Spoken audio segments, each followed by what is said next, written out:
Welcome to the Get to Know Your IDA podcast. My name is Robbie Ann McPherson. I'm the Marketing and Communications Director for the Erie County Industrial Development Agency. And we do this podcast to dispel myths, to educate, to talk about the community benefits and the community development that's created by the IDA and our many partners. And speaking of partners, really thrilled today to have one of our most frequent and prolific collaborators. Today we have Michael Montante, who is the CEO of Uniland Development. Welcome, Michael. Thank you, Robbie. Glad to be here. Super excited, and I have so many questions, so hopefully I will get to them all. But most people in the community see Uniland's name and certainly do business in one of your many, many, many buildings. And so they're probably familiar with Uniland, the word. But why don't you tell us a little bit about your company? Because it's kind of unusual. It's multi-generational, family-owned. Give us a little background about Uniland.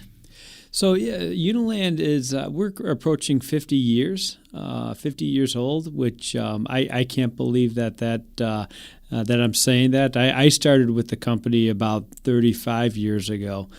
So I've been there quite a long time. And my father and Carl Montante and his partner, business partner, Nancy Dobson, started the company in a small warehouse in Tonawanda, New York. Wow. Yeah, right in Erie County, I should say, in Tonawanda, New York, and they have grown the company and have expanded into a lot of different types of real estate. And like I said, about 35 years ago is when I started, and I work with my sister and my brother, so it's still a family-run company. And we have our next generation, so our kids are starting to come into the company or express some interest in Uniland as well. So, but the company has grown from just a little warehouse to we do all sorts of real estate development, everything from multiple-story Class A office buildings to multifamily residential buildings. We have begun development of renewable energy projects such as solar projects. And we're doing a very exciting development, industrial development, and partnering with the ECIDA on that one. Yeah, we're going to talk about that in a little bit because that is such a huge passion project of mine, one of my favorite that we're working on over at the ECIDA. That's Renaissance Commerce Park down in Lackawanna, the former Bethlehem Steel site. So stay tuned because we have some great progress to report on that. Now, people might see in the newspaper or on TV how the ECIDA offers tax incentives to developers who apply and qualify and are approved by the board to create these, large buildings and office space and adaptive reuse structures. But I think that one thing people might not understand if they're outside the industry is how complicated it is to really take a building from a design on a napkin or you drive by, and something could go there. So can you kind of talk us through the complexities of the process of how a building goes from an idea to actually, people move in? Sure, I will. And I'm not sure how much time we have, but we can spend a full 8 hours on the entire process if you like, but I don't think we have that much time. But, high level, there's a lot of steps involved, and there's a lot of risk involved as well in real estate development. Yes. And we do a lot of development in Western New York. We do development outside of Western New York as well. And within the Western New York area, we have some challenges. Really from the revenue perspective of what we can charge, what we can ask for a rental rate on some of the projects that we're doing. Our cost to produce the asset, to produce the building, is not that different than other parts of the country whose rental rates are much higher. So if you can imagine, if the rental rates are lower and the costs are equal, then the return on that investment is a lot less in Western New York than it would be in other parts of the country. That's very interesting. I want to highlight that. I want to just pause and let that sink in, because I think very often people don't look at that sort of back end issue for developers, right? They focus on the cost. They focus on job creation, which is fair. But let's draw an underline under that you are limited to what you can. Now, is that just the economic conditions here, the threshold of what people are willing to pay? Is it that kind of issue? Yeah. It's the economics. It's a bit of supply and demand principles, but it's also the economics. I mean, our community is known for a lower cost of living community compared to other parts of the United States, and that's not only in our housing, but also in where we go shopping, where we go to work, where we store our goods in warehouses. So it's an overall aspect of lower cost of living in Western New York. Mm-hmm. And so once you get somehow things to pencil out that way, and you probably factor in the incentives, right? Can that answer this for all the people who might not believe it? Can incentives, a pilot on future property taxes, mortgage recording tax, the sales tax on equipment, how much do those incentives, whether they're from us or other entities, can they make or break a project, a green or red light? Oh, most certainly. And where those incentives assist the project, for instance, you mentioned the sales tax. Well, the sales tax is part of the cost equation of a project. So if there is any way that we can reduce our cost to make us more competitive in the community, we want to take that opportunity, and that's where the sales tax exemption comes in. Mm-hmm. You mentioned the pilot, and that's the abatement of the real estate taxes. That is on the income expense side of things. So that reduces expenses, and we pass that right along to the tenant in the rental rate. Mm-hmm. So as a result, it becomes a much more affordable project, but we're building it for less because of the exemption on the sales tax. And as a result, it does make or break. It makes or breaks a project from a feasibility standpoint, from our perspective, economic feasibility, and also an economic feasibility from the tenant's perspective as well. Mm-hmm. Or the end user, if it's a build to suit. Well, speaking of the end user, I want to let everybody know that we happen to be recording this podcast on International Co-working Day, which I'm going to confess I never knew existed. I don't know who outlined that, but okay, it's International Co-working Day. And we're recording this podcast in a podcast studio located in your Hansa building, which is a shared workspace. People can come in and rent, shared, like entrepreneurial people, that kind of thing. So tell me this, because this is kind of unusual. This isn't your typical office building. So tell me a little bit about why Hansa? Why this? Why here? Why now? So Hansa, thank you. Yeah, Hansa, we're here at 505 Ellicott. This is our first location for our co-working brand.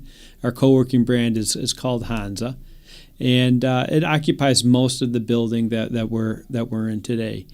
And what we saw in the office market, if you look at a traditional office user, they either own or lease their space. And if they lease their space, that traditional lease is a 5, 7, even a 10-year lease. Mm-hmm. And it's for a fixed amount of space, and the economics of that lease is known throughout the term of the lease. Mm-hmm. There are, in instances where established companies or new companies, as you just mentioned, need the flexibility of shorter terms, whether they're growing significantly at a rapid pace, or they may be it could be an existing company that is doing a major renovation in their headquarters that they need temporary space for. Yeah, I hadn't even thought about that. Yeah, so there's just a lot of different examples of a company that needs really flexible terms in their office requirements, and that's where Hansa comes in. So you can come to Hansa and you can lease space or rent space here for 1 month, 2 months, 6 months, 1 year, and the amount of space that you rent can change on a weekly or monthly basis as well. So it gives that ultimate flexibility that a traditional lease does not give. Now, there's always going to be a market for that traditional lease, but this Hansa concept is really a bridge between or maybe not a bridge, but a step before someone entering into a long-term lease. That's really interesting because. And it's pretty busy. It looks, there are lots of people around this morning. I had never thought about that fact, that some businesses just aren't ready or aren't designed for the whole 5-year commitment or something like that. I was thinking only in terms of, I'm an entrepreneurial programmer, or my friend and I are building an app, or, but this is actually a place where if people are in stages of development, they can come in here for that. Well, we have, as you just pointed out, we do have the newer startup entrepreneurial companies as customers. We also have 2 companies that are new to the area that are just making a presence into the Western New York area, and they are getting their ducks in order, for lack of a better term. Yeah. And so they are in our team suites, putting together their final plans for a permanent location in the Western New York area. Again, Hansa is a perfect opportunity, a perfect product for them to be able to come to Western New York, have a presence, have a dedicated space, and using that in preparation for more permanent space. And we also have customers that have office space in Western New York, but they are going through a different reconfiguration of the space, renovation of the space, and it's a type of renovation that people just can't be within the space while they do it. Yeah. They've moved everybody over here on a temporary basis, renovating their offices, and then moving people back. And that's the beauty of the flex workspace. That is really interesting. So, yeah, keep that in mind, everybody. For flex workspace, it's not just for computer guys, or not for startups. There's a lot more that can be that it can be used for. Yeah, that's very interesting. Okay, so let's get to the Renaissance Commerce Park site, because I'll give it a tiny bit of background. You can always go to ECIDA.ny.com and go to our Renaissance Commerce page to see a little bit about it. And there's been lots of media coverage, which is great too. But for those of you who aren't familiar, the former Bethlehem Steel site in Lackawanna, the ECIDA, through its land development arm, the Industrial Land Development Corporation, we purchased, now it's about 240 acres we've got along Route 5. So not on the lake side, but east along Route 5. And we started redeveloping it. County Executive Mark Polenkars, in 2012, he kind of had this whole vision, started putting together, working groups and working through the ILDC, which he chairs. And so, years and years, you know how that is, Michael. Things do not happen overnight in development. So here we are. We have our first manufacturer, which is TMP Technologies. They make the Magic Eraser Sponge.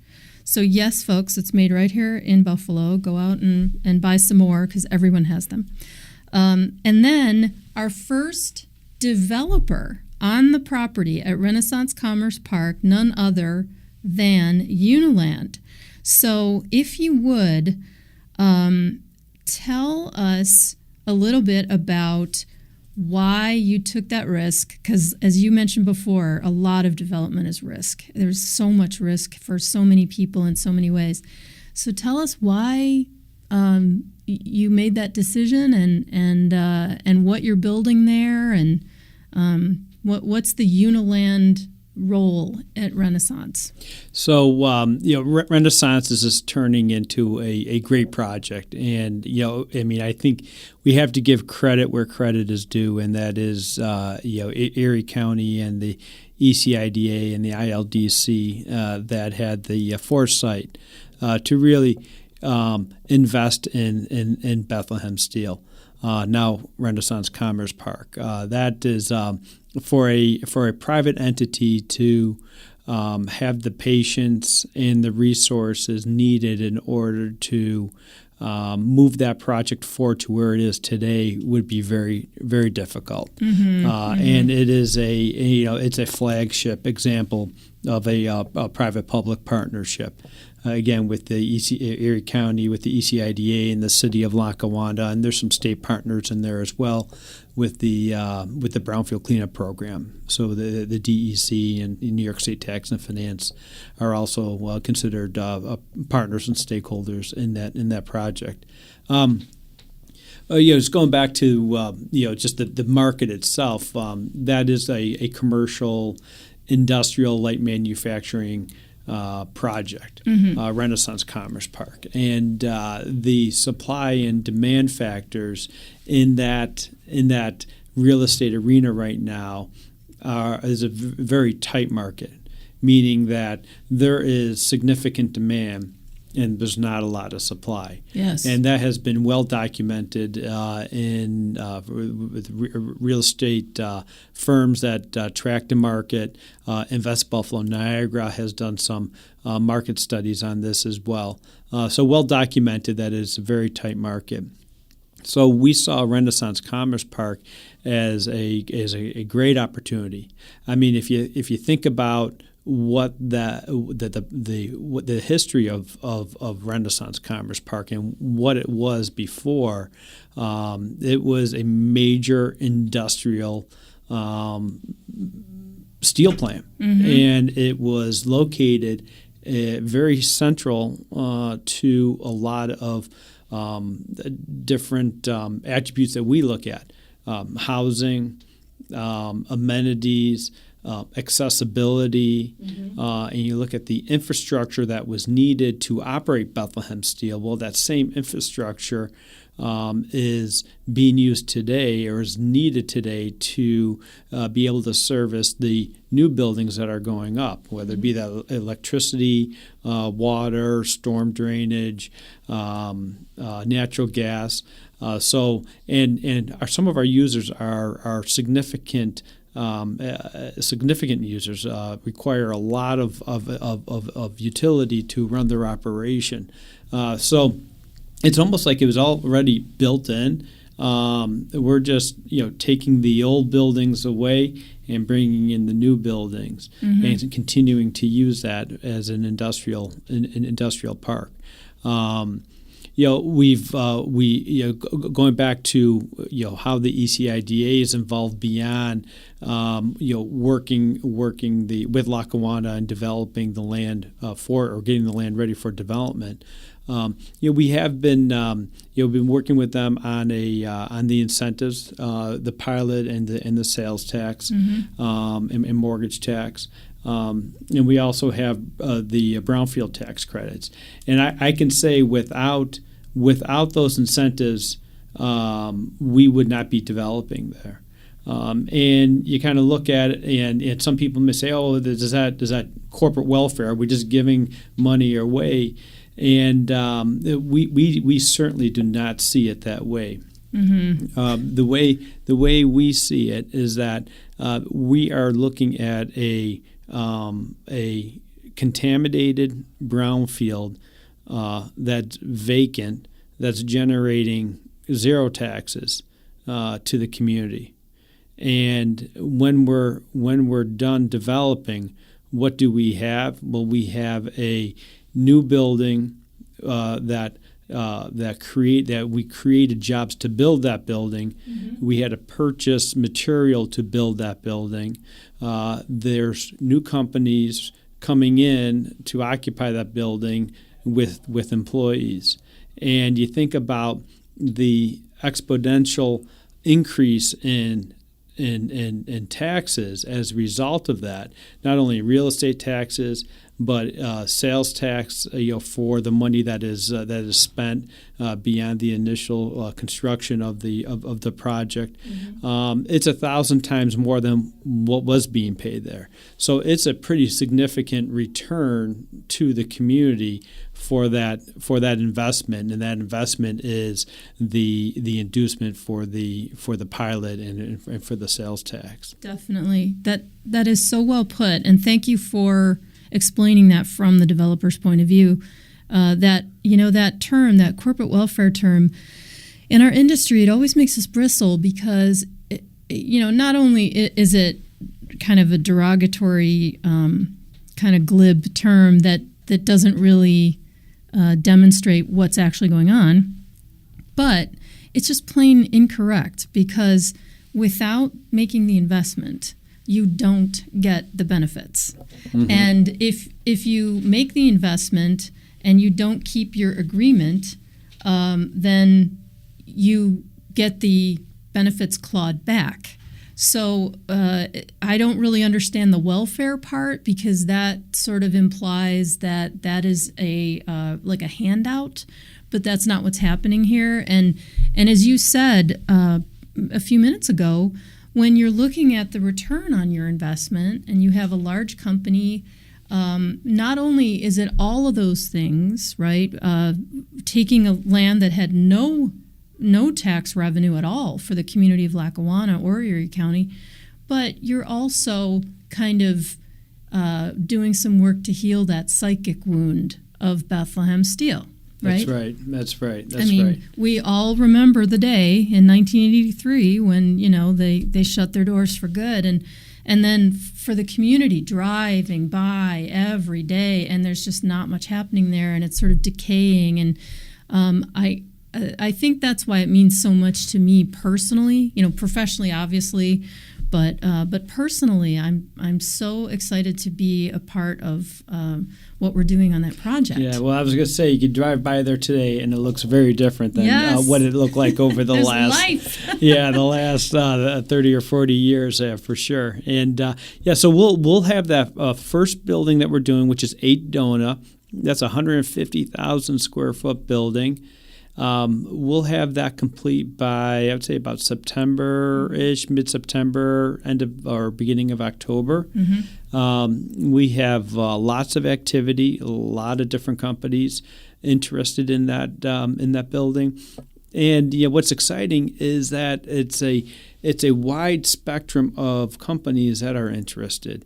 We have our your distribution companies that need space for their goods, and we have a few of those. And what's even more exciting is that there's a lot of manufacturers that are looking at the building and would like to rent space in that building, right. Which is jobs. Which is more jobs, right? And good jobs. And good jobs. So we're excited about that. We don't expect that building, which was started on a speculative basis. When we started the building, mm-hmm. We had no tenants signed up, but we fully expect that come October, November, will be significantly occupied. Let's just say I can't give you an exact percentage, but the majority of the building will be occupied. Wonderful. Or will be leased by then. And we are planning another building out at Renaissance Commerce Park as well. And that's probably going to be another 150, 160,000 square feet. And we're hoping to get started on that prior to the end of this year. That's fantastic. And I don't think we can stress enough, if, as you said, if you drive by, it looks completely different. There are still a few remnants of the old steel factory, but now you see brand new buildings. You see your building right along Route 5. And just for anybody who happens to drive by, so the Dona Street extension that goes into the former Bethlehem Steel property, that's the first public road on the property. Back in the day, it was sort of its own city, so all the roads were kind of, considered like these private roads. So they put Dona Street in, and that's where TMP and the new Uniland buildings are going. So if you drive by that intersection of Dona Street and Ridge Road, you'll see, life, brand new. And the TMP building, which is kind of a big white, I think that was a 290,000 square foot. Maybe right somewhere around there. Yep. And again, lots of jobs, hundreds of jobs. So that is just so exciting to me, and I love that the first one went so well. You said, "Hey, let's do another one. Let's do another one. Let's do another one." Well, that's our business, so. Yeah, no, I think that's just great. And before I forget, so what is the website if people want to find out all about Uniland and what you're doing, and what's your website? Really easy. It's uniland.com. UNILAND.com. Wonderful. Okay, and we're almost out of time, but I definitely want to get to Uniland and your family, the Montante family's philanthropic and community involvement, because you guys are just everywhere, supporting all kinds of causes, large and small. You have a large presence, but there's a lot that I think people don't even know, that you support a lot of community building initiatives. So tell us a little bit about the Montante family's philanthropy and Uniland. Sure. So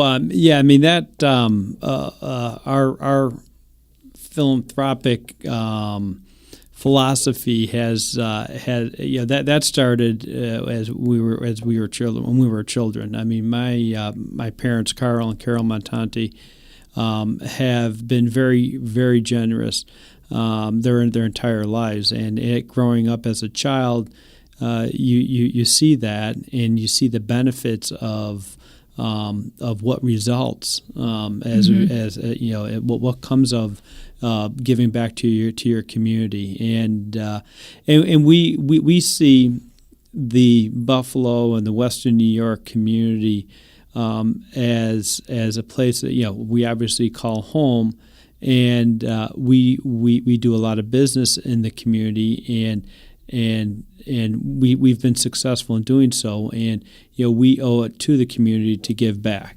I hope everyone feels the same way, that there's a lot of need in our community. Which is it's unfortunate, but we gotta come together as a community to be able to try to help and assist that. So we've been very active, and some of the recent programs that we or entities that we've been supporting have been the Buffalo Black Achievers. We actually our most recent gift was the African American Veterans Monument at the Military Naval Park. We're involved with Explore Buffalo's community cultural tours. We were one of the founding corporate sponsors on that. We really concentrate on education and on healthcare, and it's great to give back to the community. We continue to do so, I hope our family and our company is an example that others will follow. Wonderful, and that's I think that's something that's important to highlight, which is. Yes, you build here and your company's here, but so are you. Like, you live here, your kids go to school here. Your whole family is in the community. So I think that you're even in a better position to see where there's need and see where can we help. And if you're fortunate enough to be in a position to help, there's just no greater thing you can do than say, okay, here. Yeah. Well, gosh, what a fun conversation. I hope it wasn't too painful. No, I can't believe our time is up. I know, it We're goes just fast, getting started. I want to thank you, Michael Montante, CEO of Uniland Development. Feel free to visit uniland.com on the web and see the wonderful work they're doing and all the things that Uniland brings to the community. They don't just build stuff. They, as Michael said, they support all kinds of initiatives. And a fun one I know that Uniland does, which is close to my heart, is the world's largest disco. Oh, that's right. Yes, that's right. You guys are usually a sponsor. That's a fun one to sponsor for sure. Yeah, and of course they support Camp Good Days and Special Times. That's a fundraiser for that. So, I that's a favorite a charity of mine as well. Let's keep it going. Right, exactly. Let's keep it growing. Keep it going. And if you want to find out any information about the ECIDA and all of our services, please visit ECIDANY, like ECIDANewYork.com. My name is Robbie Ann McPherson. I'm the Communications and Marketing Director for the ECIDA, and I want to thank you for listening, and thank you, Michael Montante, for your time today. Thank you, Robbie. Appreciate being here. Wonderful. We'll see you guys next time.